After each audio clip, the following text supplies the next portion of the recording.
A ver, yo he planteado en algunos videos de que me enfrento a este proceso que puede durar 2 años quizás, lo enfrento con esperanza, ¿ya? Partiendo de la base de que fue una salida institucional, una salida de paz y de alguna manera evitar un quiebre institucional, partiendo de la base que Chile es un país que desde Portales en adelante fue creando una institucionalidad que le dio orden y estabilidad en el tiempo, más allá de las diferentes relaciones de poder entre los diferentes grupos políticos, ¿ya? Partiendo de esa base, parto con esperanza. Ahora, esa esperanza tampoco es ingenua y requiere ciertos manejos, ciertas conducciones, cierto poder decisional, es decir, de alguna manera, liderazgos que encaucen las esperanzas, porque de alguna forma tenemos una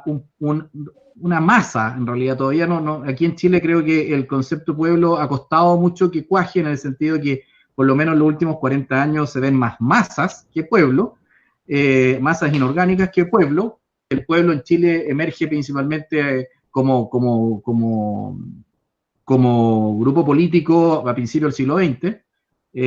pero que deviene en masa a partir de los años 60, 70 y que ya en los últimos 40 años en masa inorgánica. No obstante, eso inorgánico, esa esperanza en lo que estas masas que hagamos la analogía como pueblo, que insisto, no creo que sea pueblo en sí, de alguna manera esa esperanza deben ser encauzadas, deben ser, las expectativas deben ser de alguna manera controladas y por lo tanto no lo veo ahora en los últimos días que yo vislumbraba que terminado el proceso plebiscitario,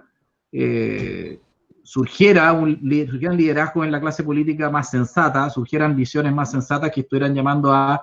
hacer lo que de alguna manera hizo Patricio Aylwin, que más allá de la opinión que uno puede tener en relación a su gobierno, a su figura, hizo el 12 de marzo del año 90 cuando en un discurso que dio en el Estadio Nacional frente a toda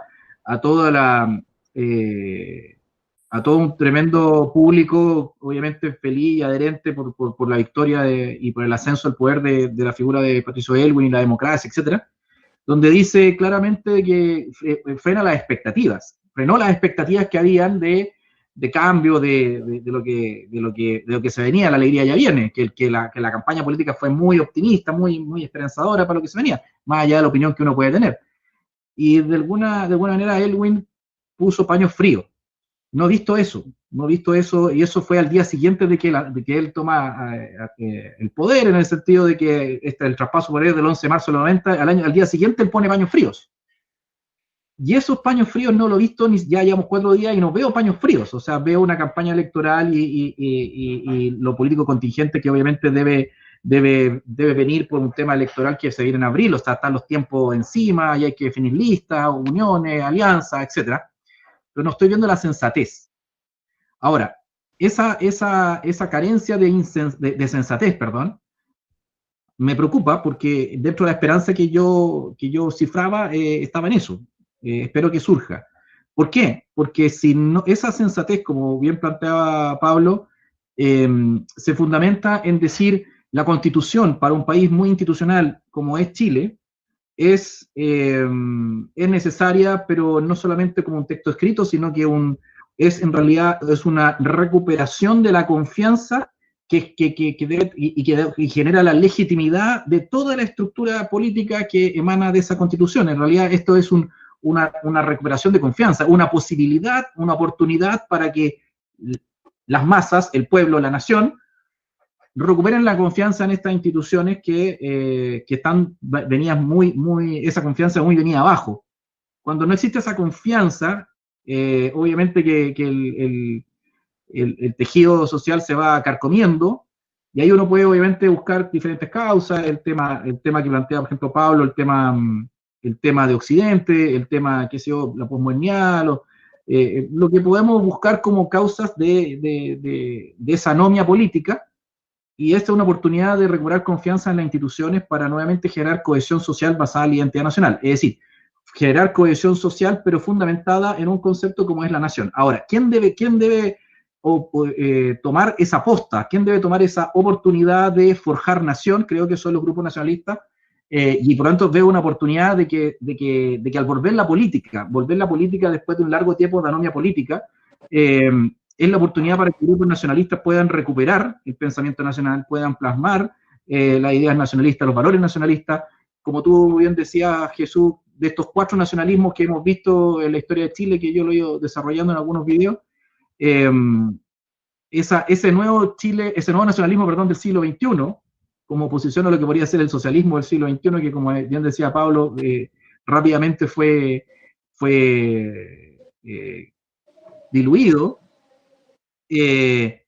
Esa oportunidad se da en el contexto en que vuelve la política, en un proceso institucional que es la discusión constituyente y que se muestra claramente que la intención de la nación plasmada en el plebiscito es que sea de manera sin la clase política, sin esta oligarquía que tiene mucho de oligarquía económica, una oligarquía donde tiene el poder económico, una oligarquía que es globalista, una oligarquía que es una élite que está en otro plano. Y esa oligarquía, esas élites, no solamente las élites económicas que yo veo en algunas visiones, por ejemplo, de la izquierda, que plantean de que lo que se está viendo acá es una lucha entre ciudadanía y élites, pero dentro de las élites, la élite económica, pero en realidad hay una élite intelectual globalista, porque en realidad de alguna forma vemos un globalismo cultural y un globalismo económico. Y en ese aspecto, ese también yo lo visualizo como una posibilidad de riesgo, no obstante que este proceso de globalismo en Chile, mundialización, decía Mario Góngora en el año 81, ya tiene larga data. Incluso el otro día yo analizaba un texto del mismo Mario Góngora sobre el neocapitalismo del año 66, y él obviamente también ya plasmaba de que después del 45 se produce una homogenización internacionalista que parte con el desarrollismo cepalino, por ejemplo, acá en Sudamérica, y que en Chile lo vemos después con un marxismo, el socialismo marxista de la Unidad Popular, y que después deviene en la tecnocracia neoliberal, es decir, las 3 grandes planificaciones globales, que son constructivismos sociales, de arriba hacia abajo, que no reconocen tradición, no reconocen costumbres, ni el pensamiento nacional, y sobre todo en un país donde la tradición ha sido bastante endeble, es decir, en un país donde, como son estados-nación que forjan esa nación, estos estados relativamente jóvenes, de 200 años, no han logrado plasmar esas tradiciones y ese traspaso, esa traditio, y forjar naciones de alguna manera más, recuperar tradiciones que forjen naciones potentes que se enfrenten a un sistema internacional anárquico, que ahora obviamente en este nuevo periodo de lucha de poder en el sistema internacional, con China, con Rusia, con Estados Unidos, etcétera, es decir, dentro de un sistema internacional que vuelve a ser nuevamente caótico, luego de este mundo unipolar que vivimos posterior a la caída del muro de Berlín, y que por lo menos hasta el 2001, en este mundo multipolar, la necesidad de estados-naciones fuertes, y eso no significa solamente el Estado-nación como ente mecánico, sino que el Estado-nación con poder nacional, y poder nacional que no es solamente el aspecto militar, sino que el aspecto político-diplomático, el poder económico, el factor militar, pero también, y voy yo al punto de lo que podría reflejarse en una constitución que es mucho más que un texto escrito jurídico, es la cohesión social. Es decir, no sacamos nada con tener un poder nacional donde estas 4 patas del poder nacional, una esté coja, que es la cohesión social, y que de repente yo veo que en este país, en los últimos 30 años, esa cohesión social se fue desarmando. En las encuestas que se hacían en el año 2014, por ejemplo, ante la pregunta de que si los chilenos estaban dispuestos a ir a la guerra por su país, el 47% decía que sí, y vemos, por ejemplo, que en China el 80%, o en Pakistán, o en Marruecos, esos números son demasiado altos, pero también vemos sociedades que se han ido modernizando, como España, donde el 12% de las personas están dispuestas a ir a una guerra por su país. Es decir, también ese fenómeno de desarraigo es fruto de una modernización liberal, neoliberal en este caso en Chile, es fruto de una modernización capitalista, y por lo tanto, ese desarraigo, esa grieta en el tejido social, creo yo que esta Constitución, como proceso comunitario de resolver una solución, resolver un problema por vía de una solución pacífica, y que ojalá no lo tome la clase política para cooptarlo, es una oportunidad para, vuelvo a repetir, generar cohesión social basada en la internacional, que es la cuarta pata del poder nacional para enfrentarse a este mundo multipolar, donde vemos que hay demasiados intereses y donde vemos obviamente la idea de homogenización, que como decía antes, lo planteaba ya Góngora acá en Chile, por lo menos desde el año 66, ante estas tres planificaciones globales que eran el desarrollismo, el marxismo y posteriormente la ideología triunfante que es el neoliberalismo, que ya Friedrich Hayek planteaba y criticaba a Milton Friedman que ese neoliberalismo era un constructivismo social que no reconocía tradiciones, que no reconocía instituciones, que no reconocía y era más que nada una hoja en blanco y implementar un modelo, un modelo económico que fundamenta las relaciones sociales en la simple interacción económica y no reconoce ningún tipo de profundidad, de espiritualidad, de tradición, costumbre, etcétera, y que yo creo que eso es lo que estamos viendo actualmente, o sea, una sociedad bastante desarraigada, una sociedad que de alguna manera, al pedir dignidad, está pidiendo naturalidad, como mencionabas tú, Jesús, anteriormente. Creo que es una oportunidad, pero, y una oportunidad para el nacionalismo, para poner sus temas. Quizás va a ser difícil de manera orgánica plantearlo con candidatos, plantearlo en la convención, etcétera, pero sí tomando esta oportunidad de efervescencia política, en el buen sentido, para ir poniendo temas, recuperar la tradición nacional, recuperar el pensamiento nacional, y el pensamiento nacional va desde el arte, la cultura, va por la historia política del nacionalismo chileno, que también se fue perdiendo en la noche de los tiempos, y es menester reclamarla y ponerla nuevamente en comunicación. Así que, por lo tanto, yo lo veo con esperanza, no obstante con las precauciones,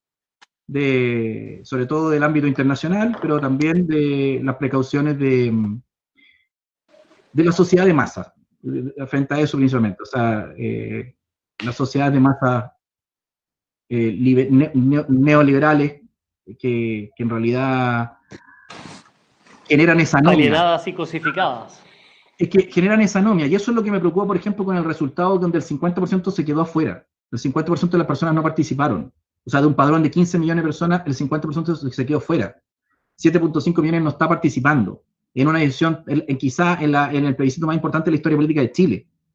Entonces, de alguna manera, la izquierda cuando vio y dijo que todo esto era un gran cambio social y que viene toda una marea de cambio social, la izquierda con sus mejores argumentos, colocando todos sus intereses en este plebiscito, solo logró mover a 500.000 personas extras. La última elección fueron 7 millones de personas. En la última elección de la segunda vuelta de Piñera con Guillé. Y ahora fueron 7.500.000. Tal efecto pandemia, todo lo que significa, y muchos jóvenes. O sea, hay un cambio generacional también. Pero así todo, el 50% se quedó fuera en la edición más trascendental de la historia política de Chile. Y eso es un tema que uno puede decir, eso es porque la oferta política, si lo hablamos con conceptos economicistas, la oferta política no era llamativa, o hay una anomia política ya arraigada en Chile, que de alguna manera es el triunfo de la idea de Jaime Guzmán. O sea, la idea de Jaime Guzmán era despolitizar la sociedad chilena, y eso es lo que quizás estamos viendo ahora con el 50%, no obstante que es un fenómeno que se repite en otros países, etcétera, pero en una encrucijada tan determinante que se quede el 50% fuera, me genera preocupación, me genera que esa preocupación obviamente está dentro también de los dramas que podrían venir en este escenario post plebiscito.